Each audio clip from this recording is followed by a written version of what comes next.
Ready. We good to go? Mitch, all right, geez, Mitch, you're right on. There you go. Oh, I heard a recording in progress. Yep, you're good. All right. All right, welcome everybody to this planning board meeting, Wednesday, December 18th, 2024. First item on our agenda is a roll call. We have this evening, we've got Lisa Buck, myself, Phil Ruck, we've got Michael Costello, we got John Beckett, we got Bob Bear, and we got Krista Schwinzer with us this evening. Next up is acceptance of the agenda. Can I get a motion? Thank you. Second. There we go. I don't know that we have any changes, but any comments on the agenda? No. All those in favor? Very good. Next up, approval of the minutes of October 16th, 2024. Can I get a motion for that, please? So moved. Thank you. Second. Very good. Motion in a second. Any comments on the minutes? All right, Mike, you are chomping at the bit. Page 3. Wow. Page 3, under my name, the last full sentence. Right, I don't have a copy of the minute. Could you repeat that, please? Page 3, from the top, under my name, Okay, the last full sentence, which would be the third line down. all right. Parcel had not be required for the create of, I'll correct that. should have been, had not been required for the creation.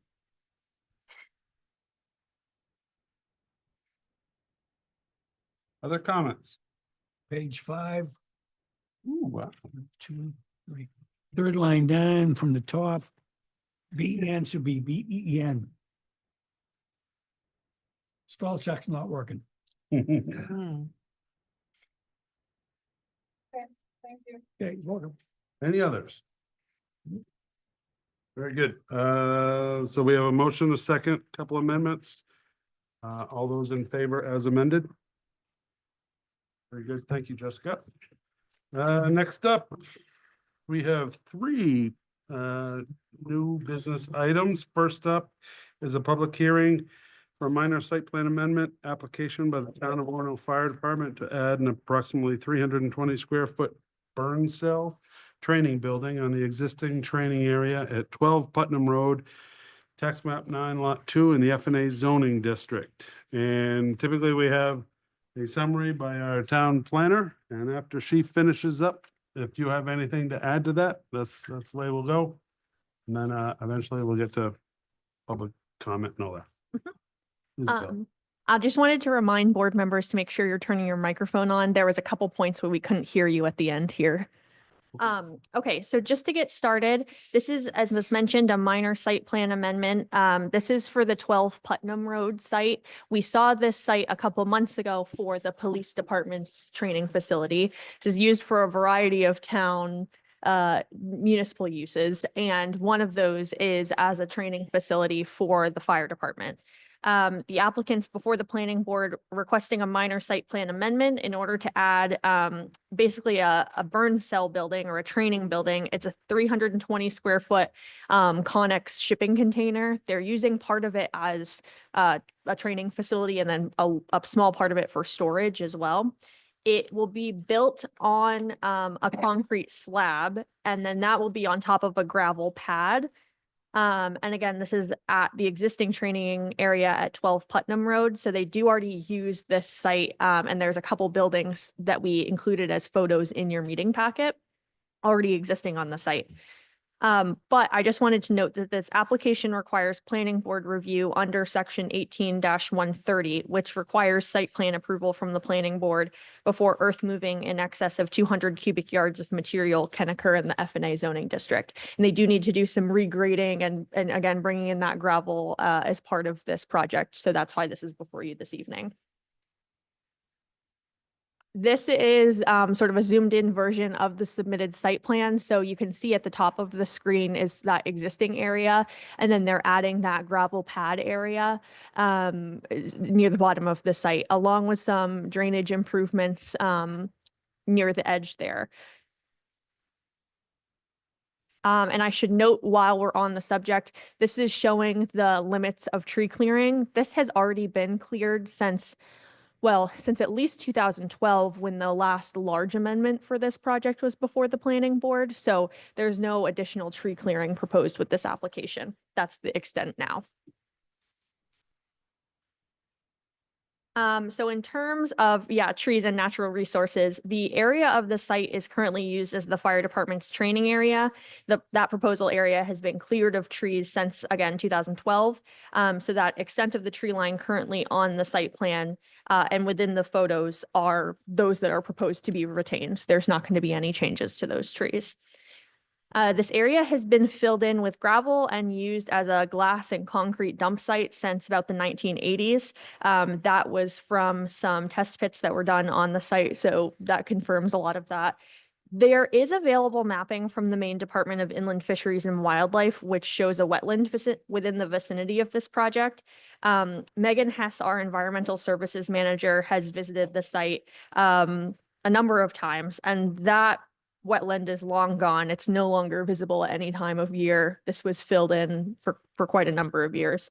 And then there are no streams, floodplains, aquifers, any other natural resources located on the area of the site, or on the entirety of the site, really. And then no any documented vernal pools within that proposal area. So in terms of traffic access and parking, it's fairly limited. The training area is located off of Putnam Road, which is a town-owned gravel road that you access from Taylor Road. There are no changes expected in the amount of traffic, given that the number of users at any given time isn't necessarily expected to increase. Maneuver layouts into and internal to the site were reviewed by the fire department as part of a previous applications on this site, including the more recent police department application. No concerns have been raised, and of course they really need the ingress and egress to this site for their vehicles. That's sort of the primary use, so no concerns there. And then I just wanted to flag for you, there are existing trails that run through the site. These are located sort of adjacent to where this work is being proposed. There are no trail impacts proposed as a result of this project, either during construction or operation. They're not expecting to, limit any access to those trail areas. No additional trails are proposed or required, and then no sidewalks exist in the vicinity of the site. So we're not necessarily recommending additional sidewalks as a part of this application. That wouldn't make sense on that gravel road.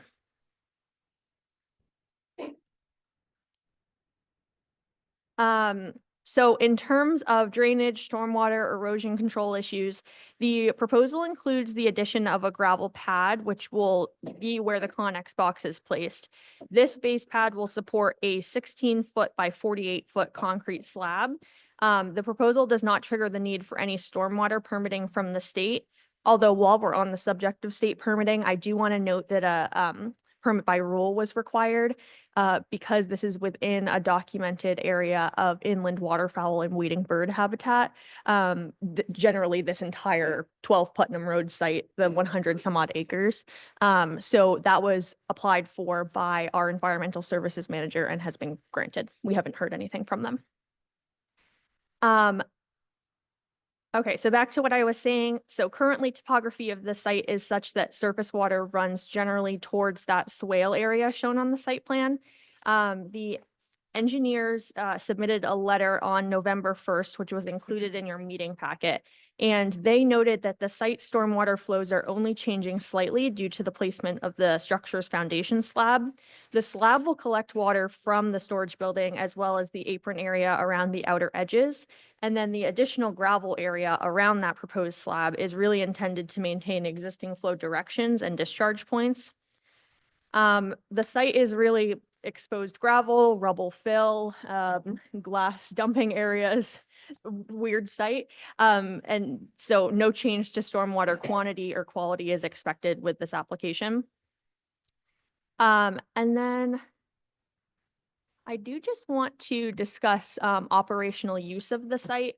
So I know that there has been some concern in other communities in the past around firefighting chemicals.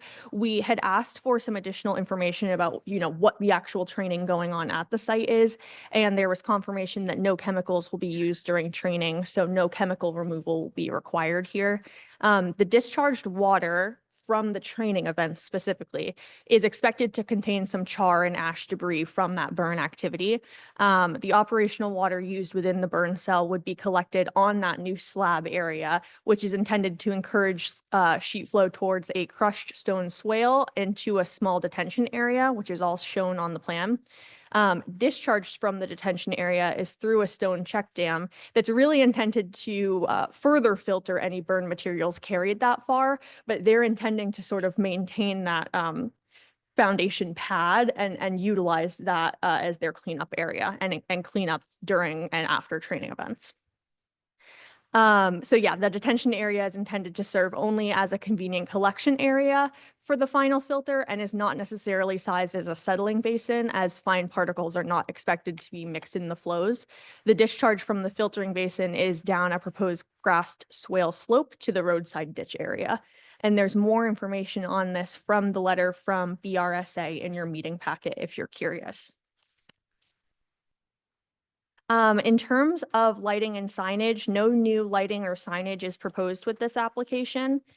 And then because of sort of the use of the site, no new water, sewer, or other utilities are proposed or required. I am of the understanding that they are sort of providing their own water on the trucks for the training purposes.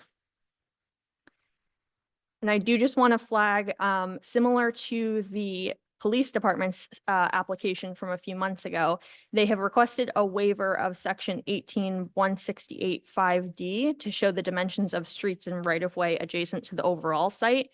The larger site is 168 acres, and given that the project area is really wholly within the development site and is located more than 200 feet from the nearest property line and from Taylor Road, staff has no issues with this waiver being granted. There are also a number of items that have been determined to be not applicable based on the proposal.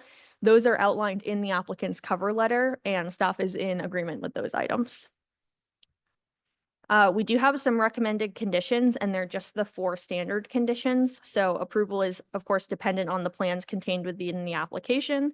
Any changes would need to return to the planning board. There's a requirement to obtain a fill permit from the code enforcement officer prior to construction.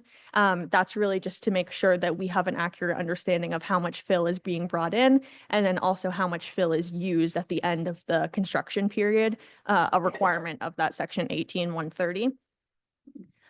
Erosion control measures need to be installed and maintained per the Maine DEP's best management practices manual. And I think I flagged this in the memo, but Megan Hess, our environmental services manager, is certified in erosion control and has offered to be generally present at the site and inspect those erosion control measures on a regular basis. And then our final standard, just advising the applicants of noise, especially construction-related noise in this area. And that is all from me. Thank you, Isabel. Do you have anything to add to that? And if you could step right up. Tell us who you are. David Daniel, Lieutenant Orono Fire Department. Isabel hit everything on the head for us, and we're looking forward to moving forward with this project. It's been a long time coming. And quite excited. So looking forward to your approval. And if you have any questions of me at this time. All right, before we open up a public hearing, I'll limit questions to the board. Do we have anything for? I do. Yep. What's a burn cell? So it's a specific box. We're using a Connex box that will have a room in it that is lined and outfitted with fire retardant material that we can use Class A combustible materials, like straw, wood pallets, to simulate a fire scenario. And it's a safe and controlled burn environment that we can introduce new firefighters and veteran firefighters too. And it's something we can use over and over again. And it's much easier to work with than having an acquired structure like an abandoned home or another building such as that. There's a lot less paperwork and stuff to go through when we have our own burn building. Thank you. Can you flash up that site plan?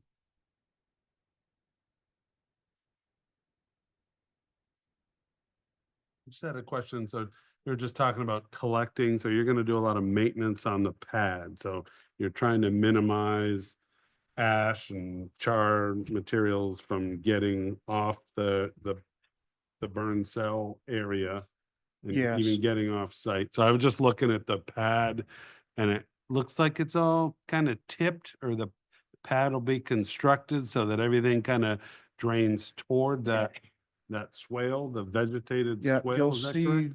you'll see the little dog leg that goes back out to the road. Yep. That is our drainage area, Yep. and the concrete pad itself is gonna have a slight pitch to it, so the Got it. drainage from the pad will be that way. The gravel, we're going to do our best to pitch it, so everything from the back and from the sides will go to that drainage area. And then the Connex box itself will be shimmed up on the back, because the burn cell is actually on the swale side of this site. So everything should drain that way and at least collect at that bottom area. And that way we can maintain, if there is an excess amount of straw or ash, we can clean that up and use the dumpster on site to store it. There should be very little ash really if we're using straw products. Because it does burn very quickly and cleanly, and it's usually just washed down to the area when we're done. Good. I mean, you know that there's a lot of activity out there, conservation, bird watchers and the like. It's right nearby, all the ponds, which they rehab to encourage, waterfowl and wading birds, all that kind of stuff. So, Yeah. Just making sure that you folks understand that you don't want to be impacting that. Yeah, and we're very cognizant of that. And as Isabel mentioned, we discussed the use of Class A foams, and we're actually going to have a policy in place that we will not use any fire suppression chemicals in that area. It'll just be a water from our fire trucks, and it'll be tanked in from other departments that will be with us. So there'll be about 3,000 gallons of water on wheels on site when we're doing the burns. Yeah, the chemicals, the foam, as you know, really big issue. So I'm just thinking for, I guess, perpetuity, because we're hearing from you, you're not going to be using foam, in that area. How do we make sure that happens? Is that any condition of approval? Do we need anything like that? It would be, yeah, if you were interested in, sort of marking that in perpetuity in your approval, a condition of approval might be appropriate. Just, Yep. just a thought. I mean, it's, again, the effects of PFAS and firefighting foam, all that. I just want to make sure that the town is protected. Obviously, you're working for the town, so. Yeah, and we agree. PFAS is a big hot topic item right now, and we don't want to be exposed to it any more than anybody else. Mhm. So, as I said, we're going to be developing policies and procedures, and we are very strict on following those, or we won't be using the site. So we do understand that. I'm not sure, board members, whether that needs a condition. I think the town understands the seriousness of PFAS. I'm not sure that the board needs to. Can I jump in here potentially? Can. I've done a little bit of research as part of this application and Yeah. because I've worked in other communities where this was an issue. So the state of Maine has banned the purchasing of Yep. firefighting foams, which is, I think, the Class B foams that were the ones that contained PFAS, unless you are like a military or an airport. For some reason, they allowed those, probably some fire component that I'm not aware of. So I don't think that the local municipality can actually even purchase those chemicals anymore because of recent state law changes. So I don't know, It for- sounds for like a the fourth. non-issue. Yeah. Okay. What we may be able to do though is because no one can predict the future, is say that if some other chemical they wanted to use, they'd have to come before the board. Or get Yeah. one or town approval. Yeah, have or it something. Run by Yeah. our environmental Yeah. services manager. Yeah. Yeah, it might be most appropriate to run it through the environmental I'm services not sure it manager. needs to Yep. come back Yep. to us, but we have an environmental services manager on staff. And if, again, I know Megan, if she says, okay, that I'd be comfortable with that. Mhm. Does So- that sound So- reasonable? So no condition 5, just assume that it'll be done. Conditions. Four conditions. right? Okay, the condition 5 would be that, If there's a change. if there's any change in policy requiring chemicals or anything be reviewed by our environmental services manager.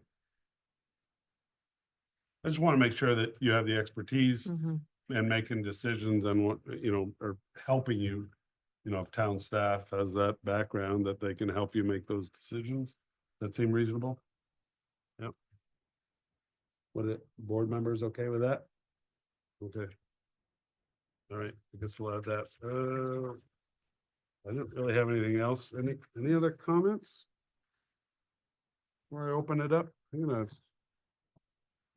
open up that public hearing and invite anybody to step up to the mic. Anybody online? I don't have anyone online currently. What's that? I don't have anyone Okay. online. All right, we're gonna close the public hearing. Last call for comments from the board. All right, we do have findings of fact prepared, proposed findings of fact for this project. Isabel has prepared those. What our revised process is that we get a motion and these findings of fact are part of that motion that's read into the record. So I guess actually first up, we have to vote on the waiver request. So that's our first step now. Could you repeat what the waiver request is, or if somebody has it handy? Yeah, Yep. just give me one moment. So it's a waiver of section 18-168 5D to show the dimensions of streets and right of way adjacent to the overall site. Got it. All right. Can I get a motion to that effect, please? So move. Is that good enough? All right. So move, can I have a second? I'll second. Any further discussion? All those in favor of that waiver? Very good. All right, next up, I believe we can use a motion on the application itself. Take a stab at it if you like. Please do. I move that we approve the minor site plan amendment application of the town of Orono, received November 1st of 2024. And the add an approximate 320 square foot burn cell training building and associated site improvements on the existing training area at 12 Putnam Road, tax back 9, lot number 2, per the findings of facts dated this December 18, 2024, subject to the following conditions. There were 4 conditions that Isabel pointed out to us. In short, 1 was dependent on a limited proposals. 2 was prior to start of construction, the applicant would obtain a fill permit. 3 pertained to erosion of control measures. 4 was noise associated proposed development. And the 5th was an additional, any changes in policy in regard to the use of chemicals must be run through our environmental staff here within the town of Orono prior to use. I think that covers it. Thank you, Michael. I'll second that. Thank you. Any further discussion? I think that captured it. All right, all those in favor? Very good. Yep. All right, next up, we have a sketch plan pre-application conference per section 18-205 by Shane Rogers and S-Class Homes LLC for a 14-unit 7 duplexes, clustered residential subdivision located at 76 Kelly Road, tax map 31, lot 2-29 in the medium density residential zoning district. Isabel, again, I think you heard our newer process. If you also have a summary for us that you could present. Okay, so I just want to note that the applicant is before the planning board this evening for a pre-application. This is a requirement when you're proposing a major subdivision in Orono. Pre-application meetings, I just want to run through this since we don't go through them super often. They are really an opportunity for the board to give non-binding feedback to the applicant. So if you have questions or comments on the sketch plan that has been submitted, now would be the time to provide those comments relative to any of our ordinance standards. I just want you to know that with this application in particular, they will be subject to, as it's a major subdivision, both preliminary and final subdivision reviews, and then also site plan review because it is a number of duplexes. In fact, a number of single-family attached homes, 2 units is the way that our ordinance defines that, and that requires site plan approval from the planning board. So as was mentioned, the applicant is S-Class Homes LLC. This will be subject to site plan and major subdivision review. They're here tonight for their sketch plan pre-application meeting in accordance with section 18-205. They are proposing a 15-unit clustered residential subdivision. I think in your memo, I had put 14 units. It's 14 new units with 1 existing unit. The 14 new units will be arranged in 7 single-family attached buildings, essentially duplexes, which is an allowed use with site plan approval from the planning board. They're also proposing about a 420-foot long and 20-foot wide driveway, and then the existing farmhouse on site is plans to be retained as the 15th unit. This is within the MDR zoning district, and you can see up on the screen, this is the overall view. It's a few lots over from 95. And then this is tax map 30, lot 17. So this is a zoomed in version of the overall sketch plan. You can see on the site that there are a number of wetlands. They're essentially not going to impact those. They're really clustering the development over towards the side that I believe is closer to the Northern Light Medical Facility side. Yeah.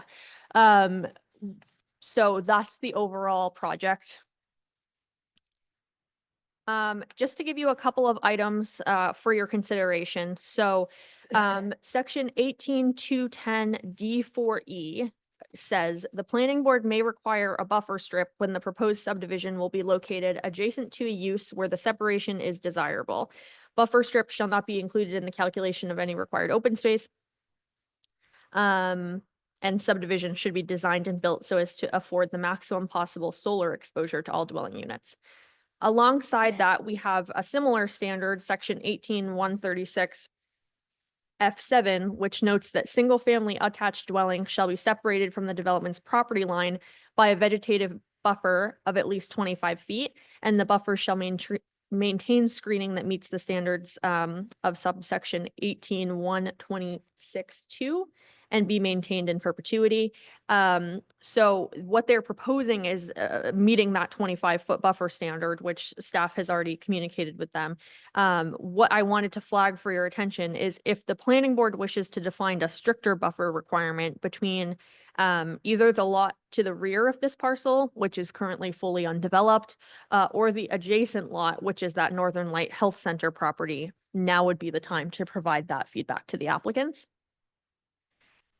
And then I just wanted to also flag for your attention, I've been through this conversation with the applicants as well. They've actually revised this plan since an initial submittal based on my feedback.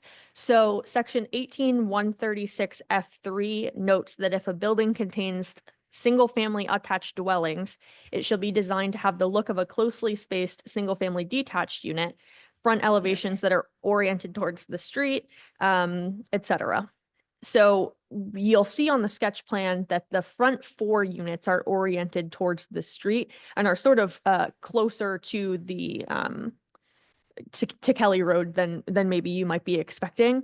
That's really to meet this standard here, which also has some information around if there's sort of a uniform setback in this area, trying to mimic that setback. So I suggested that they try to mimic the setback of that existing house and some of the other houses down the street as you're coming into town from the highway.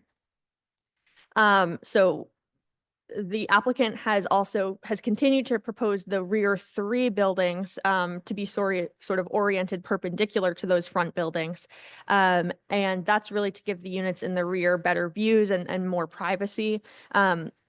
So, you know, staff has considered that, and that given the front buildings and the wooded areas on the east side of the property will likely block most of the view from the street of the rear buildings, I would find this to be an adequate solution to this standard. I would think that they would meet this standard with the front 4 being parallel to the street, but the planning board is encouraged to weigh in. I also didn't add, but I do want to note, they're planning to utilize community septic systems, so shared septic systems here, but there is public water available just across the street. So they're planning to pull that over from to this site for this development. This evening is, as I mentioned, really just the pre-application sketch plan. So you can hear from the applicant and you can ask any questions relative to the ordinance standards.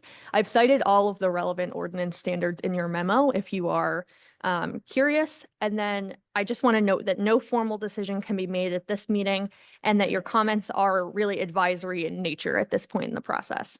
The next steps will be that they file a preliminary subdivision application, and then we would go through final major subdivision and site plan, and those are usually held together in one meeting. Thank you, Isabel. Do you have anything to add to that, Mr. Allen?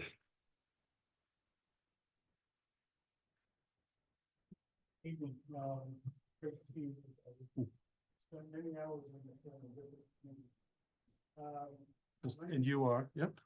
I'm sorry, my name is Jeff Allen from AE Hudson Engineers and in Waterville. And first I wanted to thank Isabel for all of her help getting this to this point.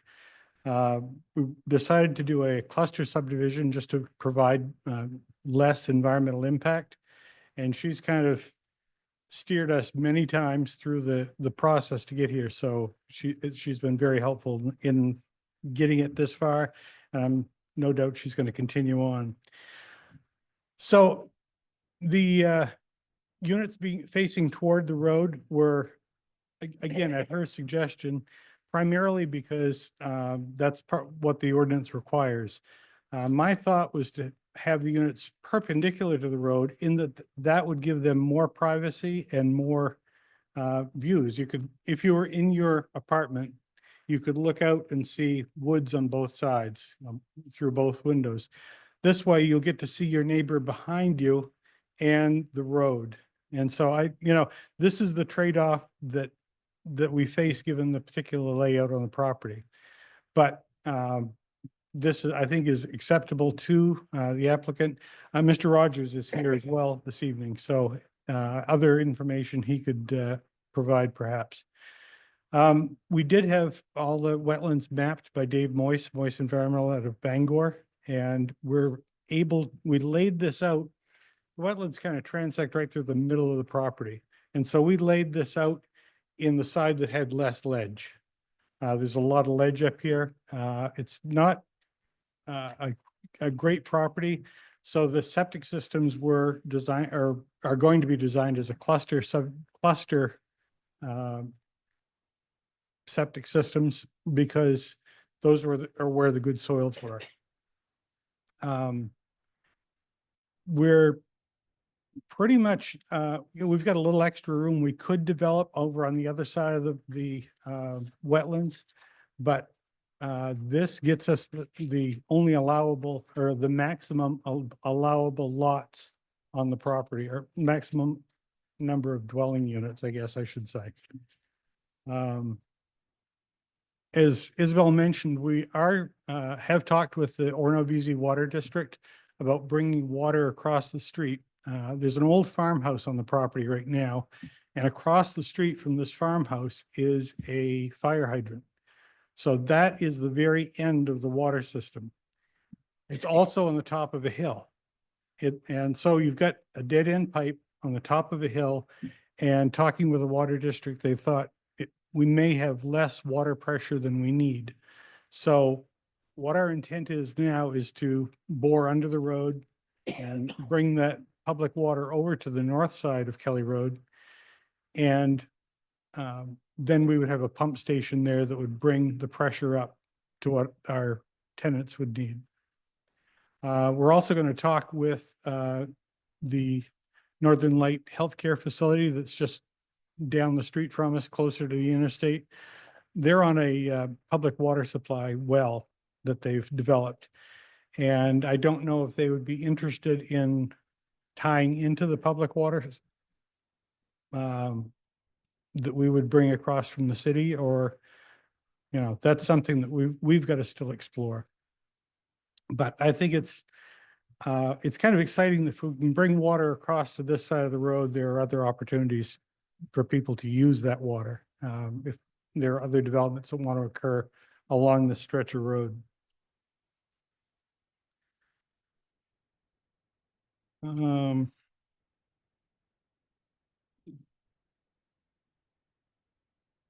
think that's most of the other issues that I thought of, or that Isabel didn't address very well earlier. So I'd be happy to answer any questions this time and take some feedback. Very good. I do have a couple questions. So typically, you know, connectivity is an issue. We had a recent subdivision that over near Ledbetter's that we had this same discussion. It's been, we've been fairly consistent. We haven't had many subdivisions come before us, but Isabel, did you have any discussions with the applicant? Because what I'm thinking about is this property, I think, was a portion of one that we approved way back when the Boy Scouts were trying to develop. Is that Okay. correct? But so I think there was a grand plan at one time, and maybe that's the parcel that's shown. Well, you can't see it on this view, but it's off to the right. But there was a whole plan to develop area that the Boy Scouts owned behind this project. And then that might have connected, you know, the thought was maybe that's going to connect to Page Place. There's all kinds of potential.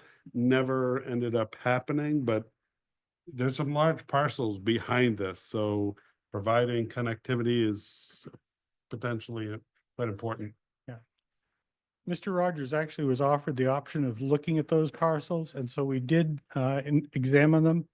And they're not something that we think is easily developable. There are some issues that would cause them not to be developable, or at least we chose not to do that. So as far if also thinking of connectivity, there's no sidewalks out here already, so we're not proposing to add sidewalks.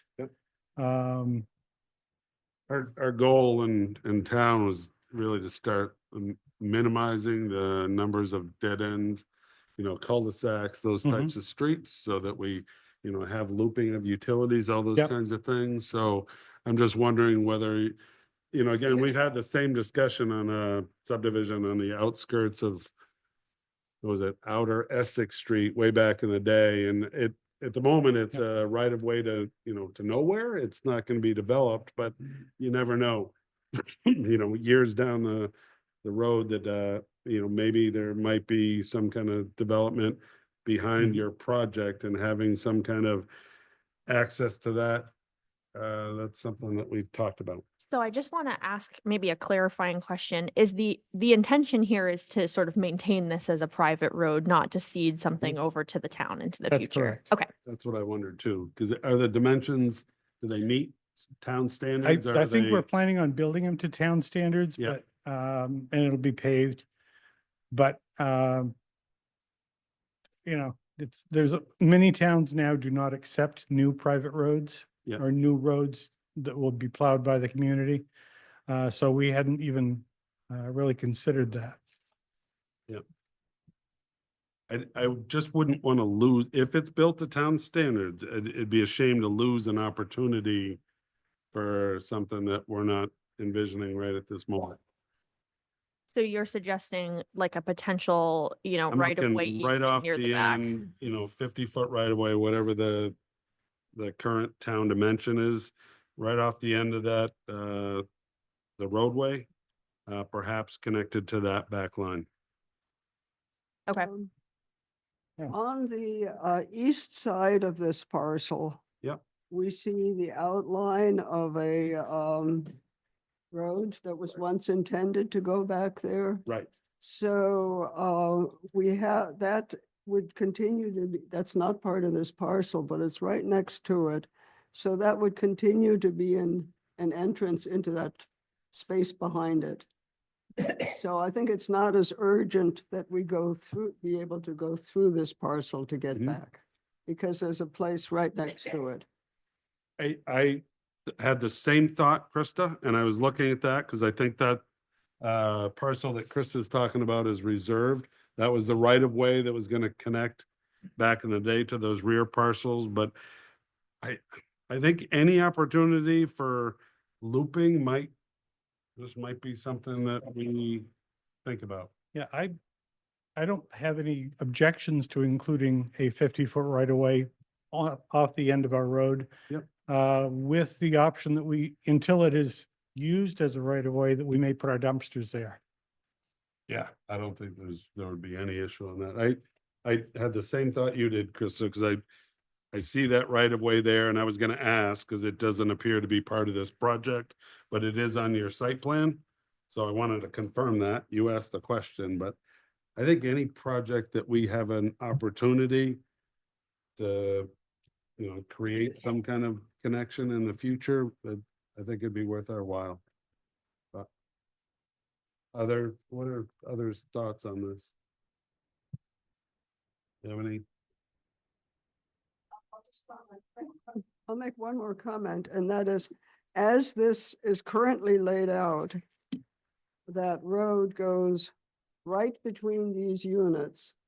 So if this were to be extended up to serve in the up top, then these houses would get stuck with a lot of traffic going by them, right between them.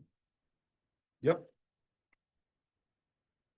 That's how connectivity works. So we've gotten pushback with other projects because if you connect dead end streets, it provides an alternative for other traffic movement.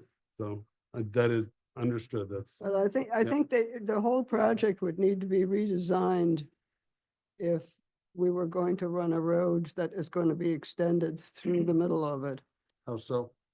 Because it looks to me like the houses on the map are fairly close together and the road goes right down, up the middle of them.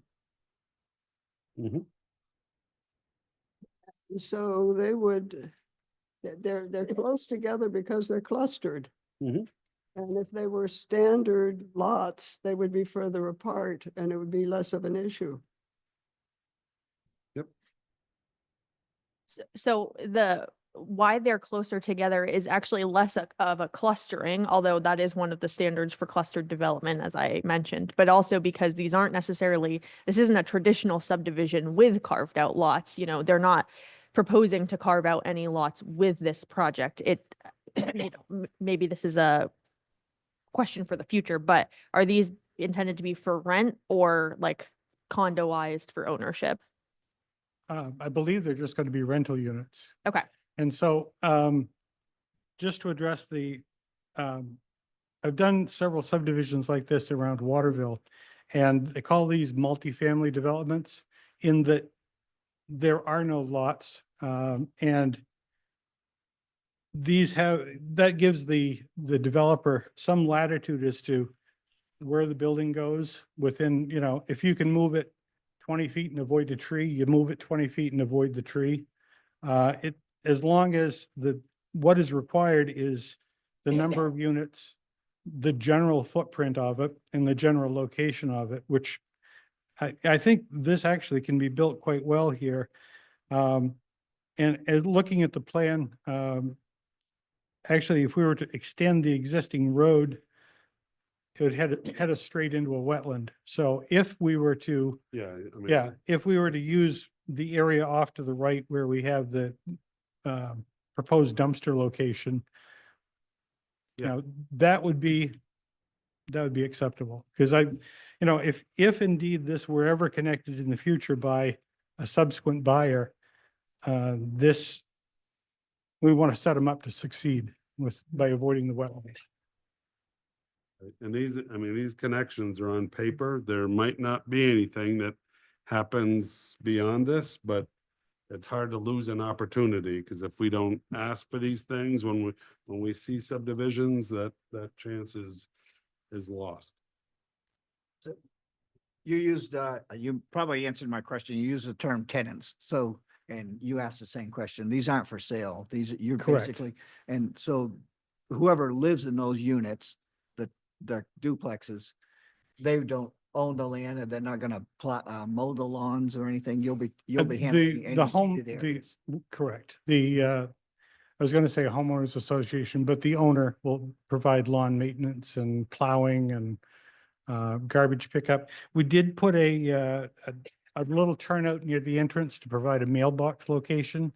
So the post office or the mail delivery person would just pull into the front, stick the mail in the 14 boxes and But be on the way. the possibility is that you, the developer, and that's taken the leases, could turn it over to the renters and they could become an HOA if they wanted to. If they wanted to, perhaps that may happen in the future. Right now, there's, as I understand it, no intent to do that. Okay. So just to carry that thought out a little farther. So say we get a subdivision that goes up that right of way, because there's a pretty large parcel there.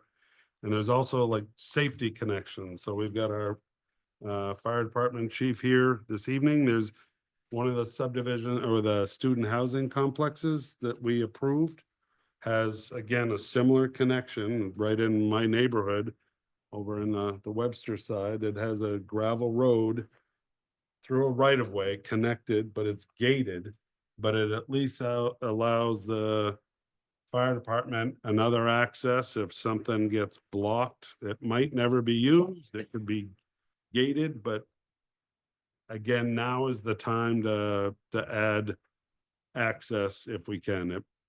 It might never occur, but we've been pretty consistent over time with our subdivisions providing or trying to provide these. We haven't had a lot of subdivision lately, but I feel pretty strongly about staying on that path. I don't know what I'd like opinions from other folks.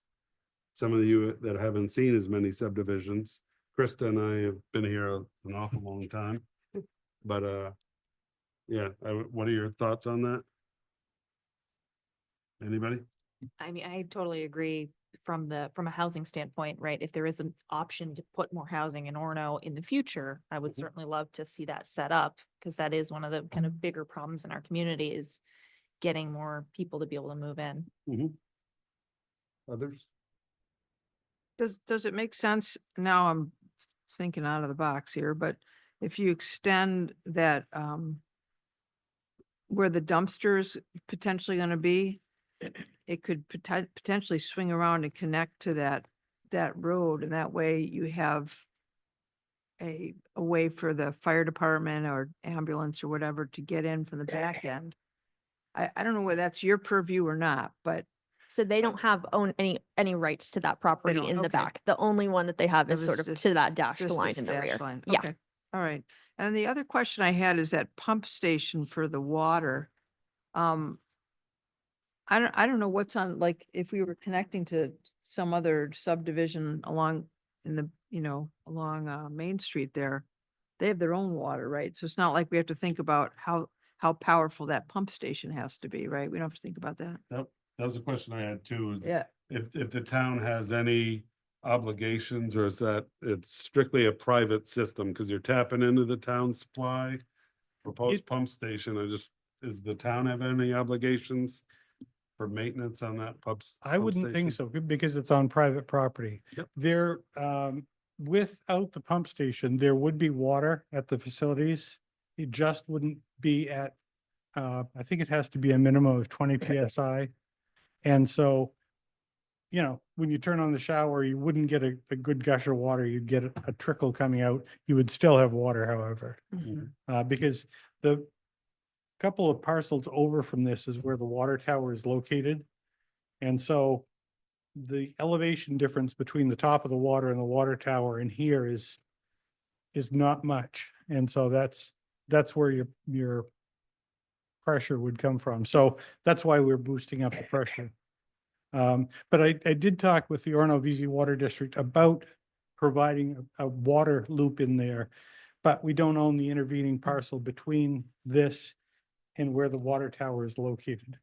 So we're restricted in that sense. What did you envision if you talk with Northern Light?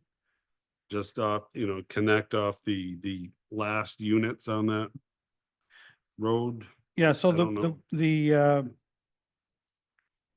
power or the water is coming onto the property, and you can see the pump station near the old farmhouse there. It then goes up and goes across the first set of apartments there. Yep.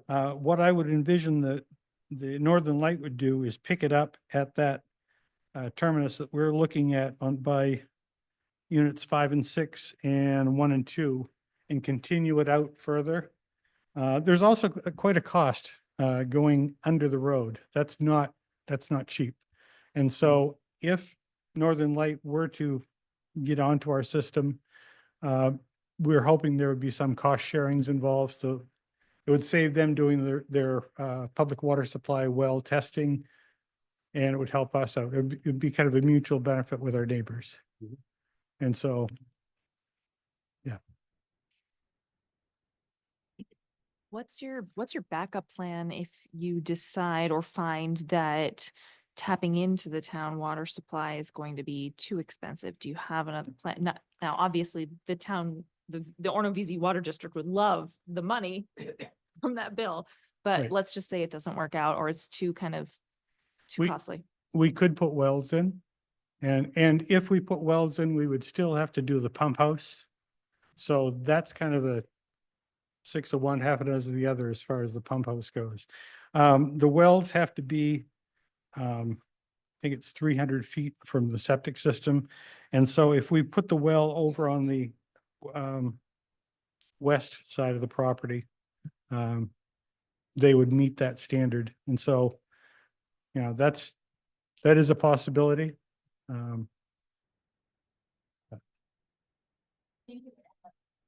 I think it would end up being less units allowable, if you ended up doing the well. Yes. Yeah. Yeah, good point is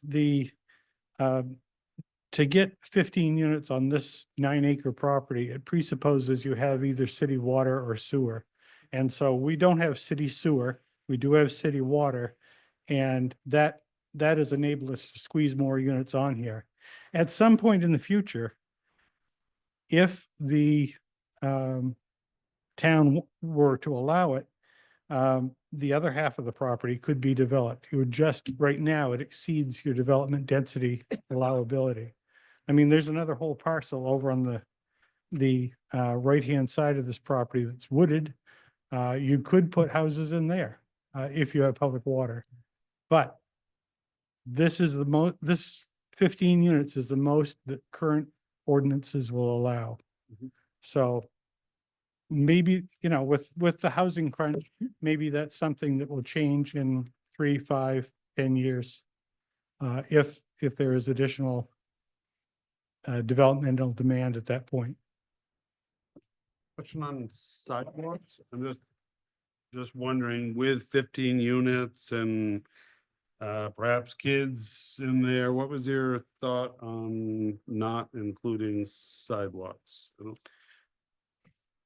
Well, I don't know, I think most of the tenants here are going to be university students. So that's not required. It's Yeah. not being designed as for students or for seniors or for a particular people group. But I don't know. what are your thoughts on sidewalks? I think we don't have any common public areas here. Yep. And it's a dead end, so there's less vehicular traffic here. I'm thinking about the recent project we had, the duplexes off of Stillwater, that I think we talked about. What they did is they reserved or they added enough width, to, in the future, put in sidewalks without actually constructing them at the time, correct? Isn't that what we Okay. ended up doing? So I think just, we could, again, it might not be needed now, but again, if things change and there's connectivity, having that space might be a good idea. Other thoughts on sidewalks as it's currently presented? I'm not sure that they would need to build them. This kind of strikes me as similar to that other project we approved. Other thoughts on pedestrian ways? It's nice to be consistent. I agree. I don't believe we'd have any problem reserving the space. I believe there's space on here already. Yeah, And, that's what I was looking. You know, Yep. at least if the sidewalks went down to the mailbox. That's kind of what I was thinking, just something like that. I mean, we happened to just drive through the Dirigo Pines. We just had to route through there because I had to turn around, but drove through there. The sidewalks in that development are just wonderful. Again, having some pedestrian ways that are safe for people to get around a project like this. We're thinking before of a school bus, because a school bus probably wouldn't drive up in there to drop. If there were children living there, What I was they thinking, would be yeah. picked up at the end of the road. So Yes. they would If want it's a to, private road, I think that's probably what they would do. so they uh, want a sidewalk to walk down to the Yeah. bus and back. Yeah, I think we could put sidewalks in on the east side of the road with minimal impact. Yeah. Or I'll have to take a look which side to put it on, but. Yeah. The reason we're we didn't put them in and we're trying not to build it is we want to decrease the amount of impervious area as much as we could. Yep. We want to build these this year, and I think our impervious footprint is around 30,000 square feet, so it's This well. year, you've only got a couple weeks left. Well, he's good. Maybe we'll push it off to 25, but, if we were to go through DEP permitting, there would probably a year delay in the project. Even if it's a stormwater permit, they're now saying, they changed their goal date of issuing a permit from, used to be 90 days to issue a stormwater permit. It's up to 105 days. I have some, 2 site location permits in front of the board or the department right now that are over a year. Yeah. And they won't answer my emails, but that's another thing. For what it's worth, there are not sidewalks in this area of Kelly Road. I think your sort of compromise point of reserving the right of way, but not actually constructing those makes some sense. Just given where this project is with our infrastructure connectivity currently. Yeah, get back a long time ago, even before I was on Merritt Drive, they had sidewalks to nowhere. And even a project, so that doesn't seem to make sense, but if we allow ourselves the flexibility to put one in, so you've at least reserved space, again, thinking down the line, does that seem like a reasonable compromise? Need space. Okay. All right, the next up, so Isabel asked us about buffering. Something. Yeah. The issue of, the borders came up of, putting sufficient buffers on. And, I think to the, north up there where it's basically abutting pretty much undeveloped land. That's probably not going to be an issue for a long time. And that little bit of field up there, I think the white pines are already beginning to sprout up in there, so that will take care of itself. However, on the western side, facing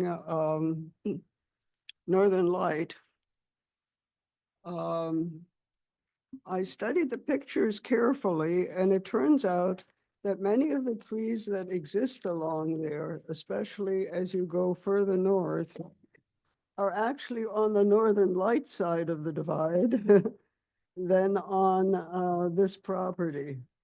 And that makes it an unreliable buffer, because if Northern Light sells their property because they're shrinking, and then, you know, who knows what the next person is going to want to do. And I think the buffers need to be there as mostly for the protection of the residents of this little community that's being built here.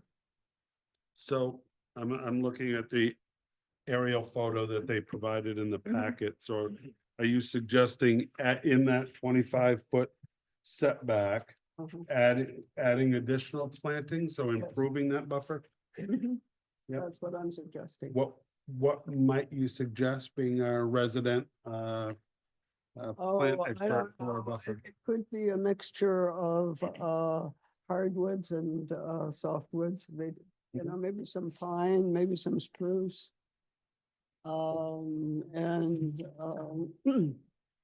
Red maple seems to grow just about anywhere rather well. Mhm.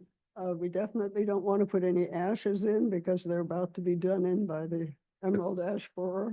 Yep. So oaks maybe. Mhm. It could be a mixture of things. Yep. Other thoughts? I tend to agree on buffering. We've been consistent with that as well. With, you know, subdivisions, the one, you know, that we just talked about with Ledbetters, I think we discussed at length buffers over there, so. What are your thoughts on that? I think it's a good idea. Yep. That's why. All right, so if you would Buffers. propose some kind of buffering screening along that western edge, I agree, the rear of the parcel seems wooded, and it's also quite a ways, it's a significant distance from the end of the proposed road to the back line, so I don't see that as much of a problem, but that western edge, I agree. Okay. Yep. Other comments? That's kind of what I've looked at when I was reviewing. Anything else jump out at people for feedback for the applicant? This isn't a public hearing, so I don't, and there's nobody here really, so. It's that easy. All right, so. And I don't think, we don't even need motions or anything. This is just feedback. Right, that's all I was looking for this evening, Yeah. just some ideas of, All right. are we in the right direction? It So- sounds like we are. Before, I don't want to speak out of turn, so the 50-foot right of way, I don't remember what the width is we recommend, but if you could confirm that. Yep. Work with town staff. Yeah. with Jeff, and so the connectivity, then again, we're gonna want to know more information if you resolve the water issue. Before we get there, before we get to the next one. Space for Space for sidewalks and buffers. Okay. I think that, And can we stay within that existing 25-foot buffer? Is that wide enough? I think that's the hope. that's. Yeah. Yeah, that's what I Yeah. envisioned. Just keep If we that were to 20 yeah. expand that, it would push us over closer to the wetlands. Yeah, We don't want to go there. No, I think we So- can work with that 25-foot buffer. Okay. Yeah. Thank you very much for your time. And again, Are we thanks to good? Isabel. Everybody good? All right, thank Okay, you. Thank you. All right. 2 down. Next one is, we're revisiting it.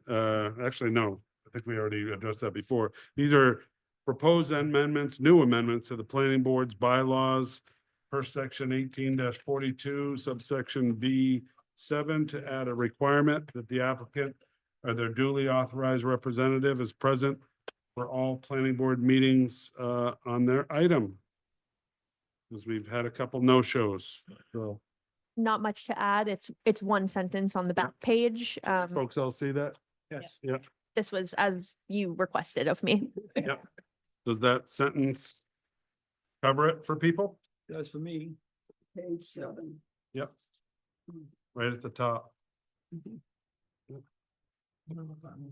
Any reason we went with shall instead of must? When I write ordinances in general, I use shall to mean must. So you can either use, what's the other one? It's getting late. Anyway, I use shall to mean must of requirement versus may or should, which oh, is yeah. a suggestion. That came up in a movie somewhere. It- So with this in there, would we have a due diligence that if we know there's an audience member like we did before, waiting for a case to come up, could we acknowledge this case will not be presented tonight because they don't have a representative, so those people can go ahead and leave? I would in fact suggest that at the beginning of the meeting. And just so you're aware, the meeting in question that we're kind of talking about, I assumed that the audience member waiting was the applicant. I Oh. hadn't met him in person. Oh. So we had communicated the timing of the meeting and when it was, and so I was making eye contact with this person and they weren't coming up to the microphone. And anyway, so that was the situation there.